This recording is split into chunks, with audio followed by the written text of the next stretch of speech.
Lenovo aujourd'hui en 3 chiffres, environ 50 milliards de chiffre d'affaires en prenant compte des acquisitions que nous venons de réaliser, 30% de croissance de ce chiffre d'affaires sur l'exercice écoulé et environ 60 000 employés.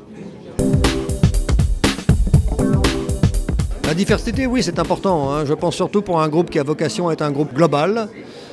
C'est excessivement important d'avoir un management et des équipes qui reflètent la globalité de du monde, hein. Et donc, vous prenez Lenovo aujourd'hui, son COMEX, qui est d'une douzaine de personnes, à 7 nationalités. Sur les 100 premiers managers du groupe, on a une vingtaine de nationalités et une culture qui délègue énormément de responsabilités à des équipes locales dans chacun des pays où nous opérons. Ça permet une prise de décision rapide qui ne représente pas une surpondération d'une culture ou de conditions de marché d'un pays spécifique.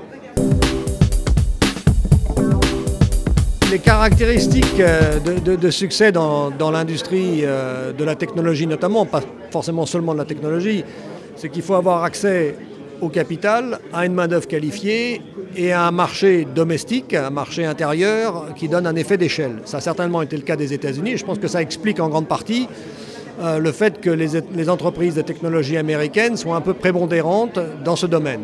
Aujourd'hui, si vous prenez la Chine, ce sont des conditions analogues.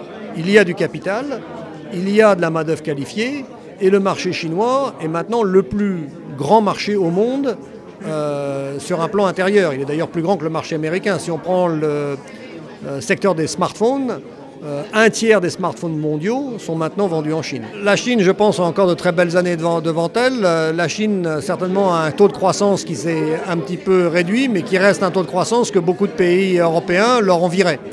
Donc nous pensons que ce marché va rester un marché robuste et en croissance pendant de nombreuses années. Le secret d'une fusion-acquisition, c'est d'abord identifier la bonne cible. Et la cible qui vous permet d'atteindre vos objectifs. Donc pas se tromper de cible, c'est déjà essentiel, mais une fois que cette condition-là est remplie, c'est dans la méthodologie de l'intégration. Et c'est une science, plus qu'un art. Et c'est une science que nous avons développée parce que nous avons fait beaucoup d'acquisitions. Donc c'est dans la méthodologie, la discipline, de l'intégration de l'acquisition, de la fusion des cultures, de la reconnaissance et de l'adoption de ce qui peut être meilleur d'ailleurs dans la partie qui a été acquise, et l'harmonisation donc des équipes aussi vite que possible. La limite, elle n'est que celle que l'on se fixe. Donc la limite naturelle de n'importe quelle entreprise est 100% de part de marché. Mais nous en sommes loin, nous n'en avons que 20 aujourd'hui.